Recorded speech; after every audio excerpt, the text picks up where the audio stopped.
एक शाम राजा अकबर अपने प्रिय बीरबल के साथ अपने शाही बगीचे की सैर के लिए निकले। वह बगीचा बहुत ही शानदार था। चारों ओर हरियाली ही हरियाली थी और फूलों की भीनी भीनी खुशबू वातावरण को और भी खूबसूरत बना रही थी। ऐसे में राजा को जाने क्या सूझा कि उन्होंने बीरबल से कहा, बीरबल, हमारा मन है कि इस हरे भरे बगीचे में हम हरे घोड़े में बैठकर घूमें। इसलिए मैं तुम्हें आदेश देता हूँ कि तुम 7 दिनों के अंदर हमारे लिए एक हरे घोड़े का इंतजाम करो। वहीं अगर तुम इस आदेश को पूरा करने में असफल रहते हो, तो तुम कभी भी मुझे अपनी शक्ल न दिखाना। इस बात से राजा व बीरबल दोनों वाकिफ थे कि आज तक दुनिया में हरे रंग का घोड़ा नहीं हुआ है। फिर भी राजा चाहते थे कि बीरबल किसी बात में अपनी हार स्वीकार करें।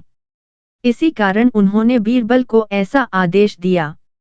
मगर बीरबल भी बहुत चालाक थे। वो भली भांति जानते थे कि राजा उनसे क्या चाहते हैं। इसलिए वो भी घोड़ा ढूंढने का बहाना बनाकर 7 दिनों तक इधर उधर घूमते रहे। 8वें दिन बीरबल दरबार में राजा के सामने पहुंचे और बोले, महाराज, आपकी आज्ञा के अनुसार मैंने आपके लिए हरे घोड़े का इंतजाम कर लिया है।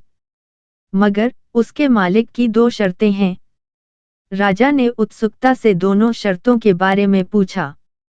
तब बीरबल ने जवाब दिया, पहली शर्त यह है कि उस हरे घोड़े को लाने के लिए आपको स्वयं जाना होगा। राजा इस शर्त के लिए तैयार हो गए। फिर उन्होंने दूसरी शर्त के बारे में पूछा। तब बीरबल ने कहा, घोड़े के मालिक की दूसरी शर्त यह है कि आपको घोड़ा लेने जाने के लिए सप्ताह के 7 दिन के अलावा कोई और दिन चुनना होगा। यह सुन राजा हैरानी से बीरबल की ओर देखने लगे।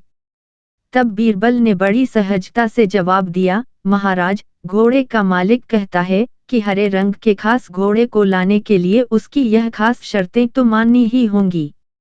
राजा अकबर बीरबल की यह चतुराई भरी बात सुनकर खुश हो गए और मान गए कि बीरबल से उसकी हार मनवाना वाकई में बहुत मुश्किल काम है।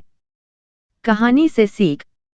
यह कहानी हमें यह सिखाती है कि सही सूझबूझ और समझदारी के साथ नामुमकिन लगने वाले काम को भी आसानी से किया जा सकता है।